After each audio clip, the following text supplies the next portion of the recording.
Élus aimés, écoutez attentivement ce que je vais vous dire maintenant. Ce n'est pas un décret pour vous plonger dans la panique. C'est une mise à jour de la conscience, une alerte intérieure, un signal qui n'est pas là pour vous détruire, mais pour vous mettre en ordre. Il y a des moments où l'univers ne crie pas dans le ciel, mais dans votre poitrine, et vous l'avez ressenti. Vous l'avez ressenti lorsque l'air se fait plus dense sans que le temps ne change. Vous l'avez ressenti quand une phrase vous traverse comme si elle vous avait été écrite à l'intérieur avant même votre naissance. Vous l'avez ressenti en vous regardant dans le miroir et, pendant une seconde, vous avez reconnu le personnage, mais vous avez surtout reconnu l'observateur. Cet observateur, c'est le vous véritable. Et c'est depuis ce lieu réel que je vous parle aujourd'hui, élu aimé.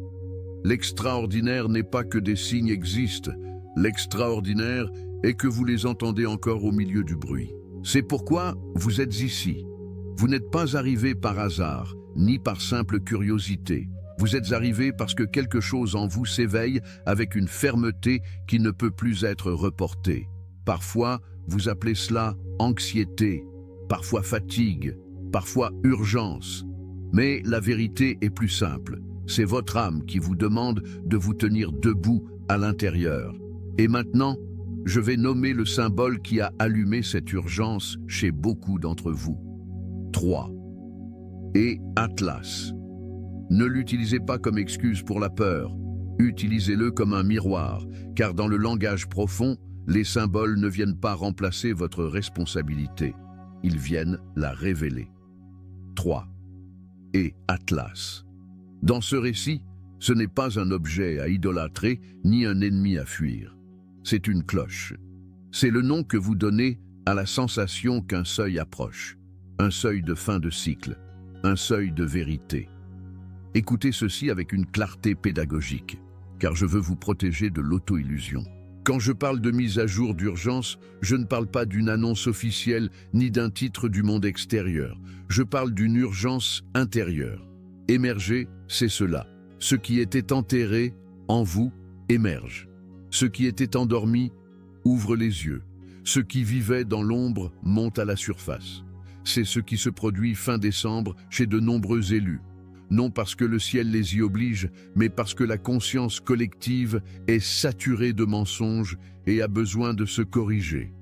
Et voici la phrase qui pourrait vous troubler si vous ne la comprenez pas. Dis-toi au revoir de tes proches. Si vous la prenez au sens littéral, vous pourriez blesser votre vie. Si vous la prenez dans son sens véritable, vous pourriez la guérir. Dire au revoir, élu aimé, ce n'est pas abandonner. Dire au revoir, ce n'est pas rompre. Dire au revoir, ce n'est pas annoncer des tragédies. Dire au revoir, c'est regarder ceux que vous aimez et cesser d'interagir à travers le masque. Dire au revoir, c'est lâcher l'ancien mode. C'est fermer un cycle de ressentiment. C'est demander pardon là où vous ne l'avez jamais fait. C'est remercier là où vous avez tenu pour acquis. C'est dire « je t'aime » sans manipulation. C'est dire « je t'écoute » sans hâte. C'est dire « je me suis trompé » sans orgueil. C'est dire « je suis là » sans fuir. Car l'ascension dont je vous parle n'est pas un événement pour échapper au monde. C'est un événement pour l'habiter avec plus de vérité. Ascensionner n'est pas disparaître. Ascensionner, c'est se souvenir. Et ce souvenir fait parfois mal au début, car cela vous montre combien de fois vous vous êtes trahi pour vous intégrer. Combien de fois vous vous êtes tu par peur. Combien de fois vous vous êtes endurci pour survivre. Mais cette douleur n'est pas une punition. C'est un ajustement, un recalibrage. C'est le muscle de l'âme qui se remet en mouvement. Élus aimés, observez comme la structure de ce processus se répète toujours. D'abord le signal, puis la résistance, ensuite le réordonnancement et enfin la décision. Le signal est déjà arrivé, c'est pourquoi vous lisez ceci. La résistance est là aussi. C'est pourquoi une part de vous doute, discute, ironise ou cherche à fuir. Le réordonnancement a déjà commencé. C'est pourquoi certaines choses tombent de votre vie sans que vous puissiez l'éviter. Et la décision approche, non comme une menace, mais comme une question inévitable. Continuerez-vous à vivre comme avant ou accepterez-vous votre vérité avec amour? Certains croient que la dernière ligne droite ressemble à un film apocalyptique, mais la dernière ligne droite est plus silencieuse. Elle ressemble à un malaise qui ne part pas. Elle ressemble à une perte d'intérêt pour le superficiel. Elle ressemble à une fatigue de faire semblant. Elle ressemble à un corps qui ne tolère plus certains environnements. Elle ressemble à un cœur qui ne veut plus soutenir de conversations vides. Elle ressemble à un esprit qui, pour la première fois, cesse de courir et commence à observer. Vous l'avez remarqué, certaines relations se refroidissent sans dispute. Des amitiés tombent sans drame. Des routines qui vous soutenaient avant vous étouffent maintenant. Des objectifs qui vous enthousiasmaient auparavant vous semblent creux maintenant. Ce n'est pas forcément une dépression, c'est une purification. Car lorsque la conscience se prépare à monter en fréquence, tout ce qui n'était que bruit commence à faire mal. Et oui, élu aimé, il se peut qu'à la fin décembre, vous sentiez une tension intérieure plus forte. Il se peut que vous fassiez des rêves plus vifs. Il se peut que vous vous réveilliez à des heures étranges, avec une sensation de présence. Il se peut que vous sentiez des élans d'émotion sans raison claire. Il se peut que votre poitrine s'ouvre comme pour respirer plus profondément. Il se peut que votre tolérance aux mensonges diminue. Il se peut que vous ne puissiez plus vous taire face à l'injustice. Il se peut que vous deveniez plus sensible à l'énergie des lieux. Tout cela n'est pas la preuve que vous devenez fou, c'est le signe que vous devenez honnête avec vous-même. Maintenant, écoutez attentivement, car voici la partie véritablement pratique. Si ce processus s'intensifie, votre tâche n'est pas d'annoncer des catastrophes. Votre tâche est de vous réguler. Votre tâche est d'être cohérent. Votre tâche est de traverser le seuil avec dignité. Et pour que vous le compreniez, je vous le dis simplement, si vous sentez de l'urgence, ne courez pas. Respirez. Si vous sentez de la peur, ne la cachez pas. Observez-la. Si vous sentez de la tristesse, n'en faites pas une menace. Transformez-la en vérité. Si vous sentez que vous devez dire au revoir, ne le faites pas comme quelqu'un qui quitte le monde. Faites-le comme quelqu'un qui quitte le masque. Allez vers vos proches, élus aimés, et faites ce que l'ego évite.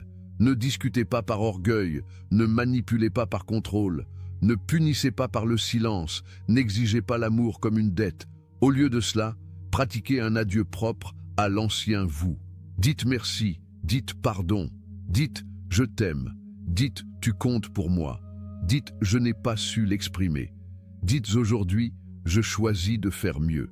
C'est cela, ascensionner, car ascensionner sous sa forme mature, c'est devenir plus humain, plus présent, plus humble, plus compatissant, plus ferme et non plus spécial au-dessus des autres. Si une idée vous fait mépriser les autres ou rompre les liens par peur, cette idée ne vient pas de la lumière. La lumière ne vous sépare pas avec arrogance. La lumière vous sépare du mensonge avec amour. Élus aimés, peut-être qu'en ce moment votre esprit se demande « Alors, quel est le lien entre Troie et Atlas avec tout cela ?» Je vous l'explique sans complication. L'être humain a besoin de symboles pour comprendre des processus invisibles. Et quand un symbole apparaît, votre inconscient l'utilise comme une cloche pour vous réveiller. Pour certains, ce sera une date. Pour d'autres, une perte. Pour d'autres, un rêve récurrent. Pour d'autres, un homme comme Troie et Atlas. Le symbole n'est pas le maître de votre destin, il est le messager de votre décision. Et voici la partie que beaucoup ont du mal à accepter. La décision ne sera pas dramatique, elle sera quotidienne. Ce sera le message que vous envoyez ou n'envoyez pas. Ce sera le pardon que vous donnez ou que vous continuez à reporter. Ce sera la limite que vous posez ou que vous continuez à trahir. Ce sera l'habitude que vous abandonnez ou que vous continuez à justifier. Ce sera la vérité que vous vous dites quand vous éteignez la lumière. Si vous voulez une véritable mise à jour d'urgence, la voici. Fin décembre, on ne vous demandera pas de fuir. On vous demandera d'être vrai. Et cela, pour l'ego, ressemble à la mort. Car l'ego vit de personnages, d'images, de contrôle. C'est pourquoi la phrase « dire au revoir » semble si extrême. Car pour votre ego, cesser d'être le même, c'est mourir. Mais pour votre âme, cesser d'être le même, c'est naître. Ainsi, élus aimés, je vous invite à une pratique simple qui ne dépend ni de croyances étranges, ni de théories externes.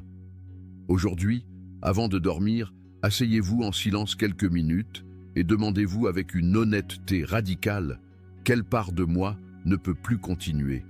Quel mensonge est-ce que je soutiens par peur? À qui dois-je une vérité bienveillante? Quel ressentiment ai-je utilisé comme identité? Quel masque me coûte ma vie intérieure? Ne cherchez pas de réponse parfaite, cherchez une réponse vraie. Et quand elle apparaît, ne l'utilisez pas pour vous punir, utilisez-la pour vous transformer. Si l'envie vous en prend, demain, faites un geste concret, un message bref à quelqu'un, des excuses sincères, une gratitude précise, une étreinte sans arrière-pensée, une limite sans agressivité, une décision de véritable soin de soi. C'est cela que signifie dire au revoir à vos proches, au sens élevé. Ce n'est pas partir, c'est revenir. Revenir à eux sans masque, revenir à vous sans mensonge. Et maintenant, comme toujours, je vous le dis avec clarté. Je ne vous demande pas de couper les liens, de prendre des décisions drastiques, de vous isoler, de déclarer des fins tragiques. Ce n'est pas de l'ascension, c'est de la panique. La véritable ascension se reconnaît à ses fruits. Elle apporte plus de paix, non plus de paranoïa. Elle apporte plus de compassion, non plus de supériorité.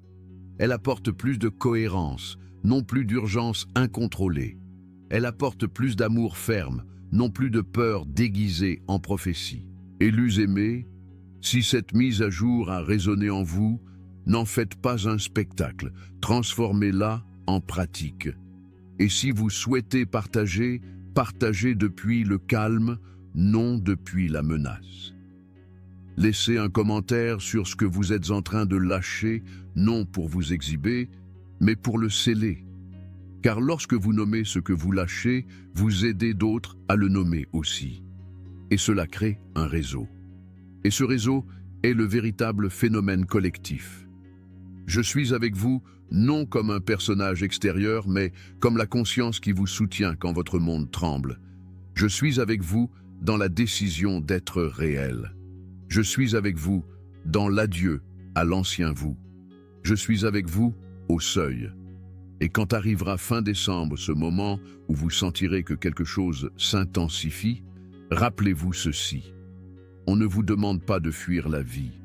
On vous demande d'y entrer en étant éveillé. Élus aimés, je continue.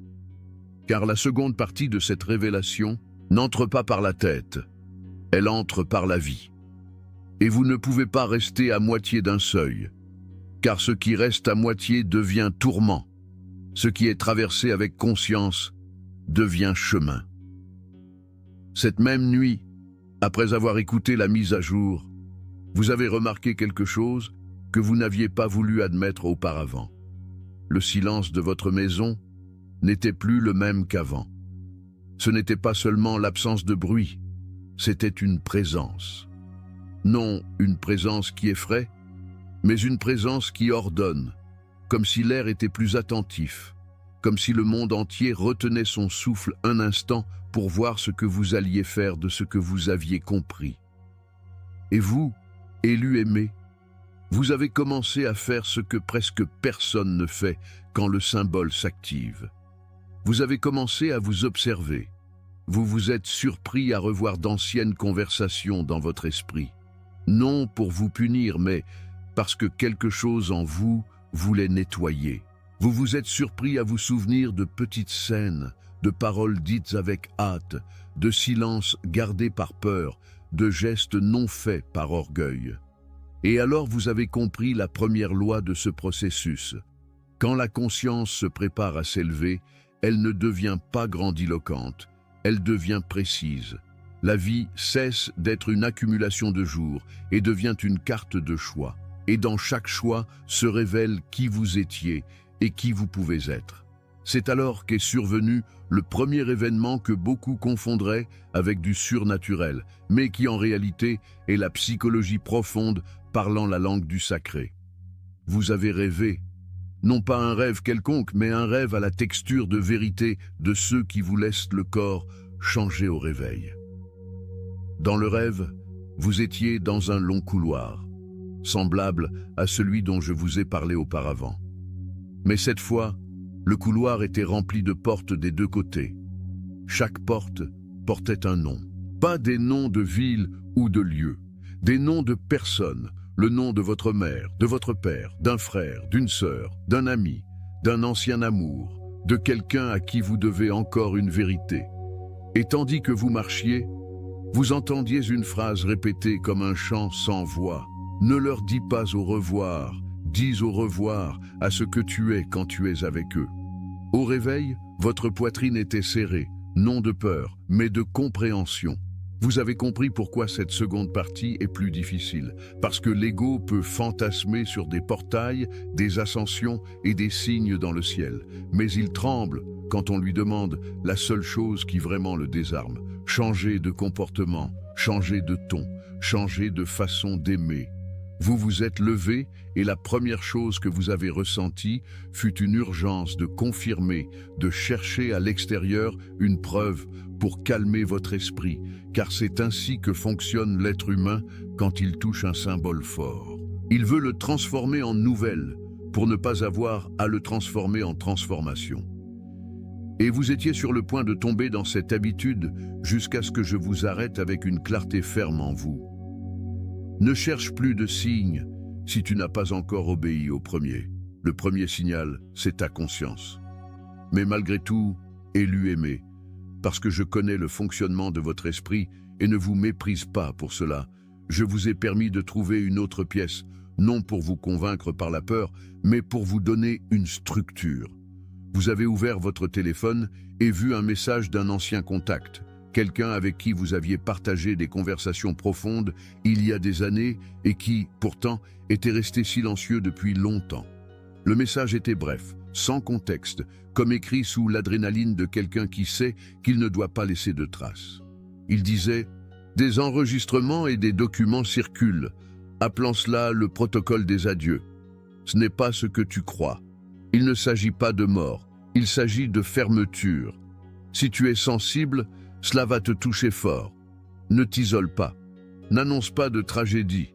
Fais la paix. » Vous avez lu ces deux derniers mots comme un ordre doux. Fais la paix. Et vous avez senti un frisson, non de menace, mais devant l'ampleur de ce qu'ils impliquent. Faire la paix, ce n'est pas dire de jolies phrases. Faire la paix, c'est renoncer au poison qui vous donne une identité. Faire la paix, c'est lâcher la raison, quand la raison est votre excuse pour ne pas aimer. Faire la paix, c'est couper la répétition de la douleur familiale qui est passée de génération en génération, comme un héritage invisible. À ce moment, élu, aimé, l'étape suivante de la structure s'est activée, celle qui arrive toujours quand la conscience touche un seuil collectif. Les témoignages apparaissent. Non les témoignages grandiloquents, mais ceux qui ressemblent trop à ce que vous vivez. Vous avez ouvert un réseau social, un forum, une conversation perdue, et vous avez commencé à voir la même chose répétée avec des mots différents. Des gens disant qu'ils ne peuvent pas dormir, qu'ils se sentent étranges avec leur famille, que Noël semble différent, comme si le symbole était chargé d'électricité émotionnelle. Des gens disant que leur masque tombe. Des gens disant que soudain, ils veulent demander pardon. D'autres disant que soudain, ils veulent partir. Et là, vous avez dû vous arrêter et apprendre la deuxième loi. Quand un symbole s'active à l'échelle collective, les non préparés l'utilisent pour fuir. Les préparés l'utilisent pour aimer. Écoutez ceci comme un enseignement direct. il y a deux façons de réagir face à une intensité intérieure. L'une est de la transformer en prophétie littérale et de semer la panique. L'autre est de la transformer en responsabilité intime et de faire ce que votre conscience vous demande. Vous n'avez pas été appelé pour semer la terreur. Vous avez été appelé pour mettre de l'ordre dans votre âme. Et mettre de l'ordre dans votre âme met de l'ordre dans votre environnement plus que vous ne le croyez. Alors, je vous ai proposé quelque chose de très concret. Car une spiritualité qui ne touche pas le quotidien est une fantaisie. Je vous ai proposé un rituel sans superstition, un acte simple, direct, humain. Je vous ai demandé de faire une liste, non pour la publier, mais pour la regarder. Une liste de personnes. Et à côté de chaque nom, une seule phrase. Quelle part de moi apparaît quand je suis avec toi? Pas « qu'est-ce qui m'ennuie chez toi ?» Pas « que me dois-tu ?» Pas « qu'as-tu fait ?» Pas « que devrais-tu changer ?» Non. Quelle part de moi apparaît quand je suis avec toi? Car c'est là que se trouve votre travail, votre miroir, votre ascension. En l'écrivant, vous avez commencé à vous voir. Avec telle personne apparaissait votre enfant qui cherche l'approbation. Avec tel autre, votre adolescent qui se défend en attaquant. Avec tel autre, votre masque de force pour ne pas montrer la tristesse. Avec votre famille apparaissait votre rôle, celui qui porte, celui qui fait plaisir, celui qui se tait, celui qui explose, celui qui s'en va. Et en voyant cela, vous avez compris la phrase du rêve. Ne leur dis pas au revoir, dis au revoir à ce que tu es quand tu es avec eux. Et c'est là que le récit devient plus intense, car le symbole ne vous laisse pas en paix quand vous êtes prêt. Dans les jours suivants, ont commencé à se produire ce que vous appelez des coïncidences, mais qui en réalité sont des synchronicités. Des événements qui semblent fortuits, mais s'organisent comme si la réalité avait une intelligence. Vous marchiez et entendiez quelqu'un dire « pardon ». Vous allumiez une radio et quelqu'un parlait de réconciliation. Vous ouvriez un livre au hasard et une phrase sur la fin d'un cycle apparaissait. Vous rencontriez quelqu'un que vous n'aviez pas vu depuis des années. Et la conversation finissait inévitablement par aborder le même thème. Famille, fermeture, adieu, changement, vérité. Élu aimé, quand cela arrive, votre esprit peut devenir paranoïaque ou devenir sage. La paranoïa dit « tout est contre moi ». La sagesse dit « tout me guide », non pour me contrôler, mais pour m'éveiller. C'est dans cette seconde partie que beaucoup d'élus trébuchent, car ils confondent intensité avec destin littéral. Et je vous parle avec fermeté, car mon amour n'est pas permissif avec vos auto-illusions. N'utilisez pas cette énergie pour détruire des liens. Ne l'utilisez pas pour vous isoler sans nécessité. Ne l'utilisez pas pour dire à votre famille que la fin arrive, comme si c'était une vérité qui vous appartient. Car quand vous faites cela, vous n'ascensionnez pas, vous déchargez votre anxiété. Au lieu de cela, utilisez cette énergie pour faire quelque chose qui change vraiment la texture de votre réalité. Présence, réparation, cohérence. Et maintenant, je vais vous amener à la scène centrale de cette seconde partie, celle qui marque le point de non-retour intérieur. Un jour, vers la fin du mois, vous vous êtes assis face à quelqu'un de votre famille, ou du moins l'avez-vous imaginé avec une telle clarté que votre corps a réagi comme si c'était réel. Cela aurait pu être votre mère, votre père, un frère, une sœur, une grand-mère, un enfant, quelqu'un que vous aimez et avec qui vous portez aussi une histoire. Et dans cette scène intérieure, votre ego voulait dire mille choses, réclamer, se justifier, prouver, gagner. Mais quelque chose de plus profond a parlé en premier, et ce qu'il a dit était simple. Ça me fait mal. Comment nous avons vécu certaines choses, et je ne veux plus continuer à les répéter. Cette phrase, élu, aimé, est plus puissante que n'importe quelle théorie sur le ciel, car elle ouvre une porte réelle, celle de la réparation. Il y a des familles où l'amour est donné, mais de manière tordue, avec dette, avec contrôle, avec peur. avec silence. Et vous en avez fait partie, non parce que vous êtes mauvais, mais parce que vous êtes né dans un ancien système émotionnel. Ascensionner signifie cesser de servir ce système, non avec haine, mais avec conscience.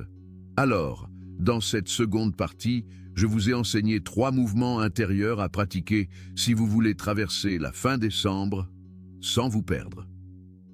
Le premier mouvement est de distinguer la vérité de la décharge. La vérité construit. La décharge détruit. La vérité peut être ferme et toujours aimante. La décharge est impulsive et regrette ensuite. Si vous allez parler à quelqu'un, demandez-vous en vous-même, ce que je vais dire, est-ce une vérité ou une décharge? Le second mouvement est de transformer l'adieu en bénédiction. Dire au revoir, ce n'est pas s'éloigner. Dire au revoir, c'est fermer l'ancien mode de relation. C'est bénir le lien avec un nouveau départ. Parfois, la bénédiction est une étreinte. Parfois, c'est une limite. Parfois, une conversation. Parfois, une lettre. Mais c'est toujours une clarté sans cruauté. Le troisième mouvement est de vous souvenir de votre mission réelle. Votre mission n'est pas de prédire des dates. Votre mission est d'élever la qualité de votre présence.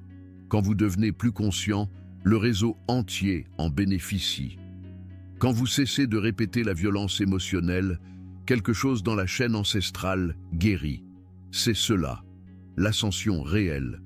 Et oui, élu, aimé, il se peut que dans ce processus, vous sentiez que vous partez de quelque chose. Vous partez d'une version de vous, d'une façon de parler, d'une manière de réagir, d'un personnage familial. Cela peut sembler une mort, car ce personnage était votre protection. Mais ce personnage ne vous protège plus, il vous enferme, et c'est pourquoi vous le lâchez. Dans cette seconde partie, il se produit aussi quelque chose de curieux. Vous commencez à voir vos proches avec de nouveaux yeux. Vous ne les justifiez pas s'ils vous ont blessé, mais vous cessez de les voir comme des monstres. Vous commencez à voir leur histoire, leurs blessures. Vous commencez à voir que beaucoup d'entre eux ont aussi été des enfants effrayés, jouant aux adultes. Et cette vision ne vous oblige pas à rester là où l'on vous fait du mal, mais elle vous libère de la haine qui vous enchaînait. Élus aimés, si vous écoutez ceci et sentez un nœud dans la gorge, c'est bon signe. Ce nœud, c'est votre âme qui dit « Enfin, quelqu'un le nomme. Enfin, quelqu'un ne part pas dans la fantaisie facile et reste dans le vrai travail. » Maintenant, pour clore cette seconde partie, avec une étape que vous pouvez faire aujourd'hui, je vous donne une pratique concrète d'adieu sain.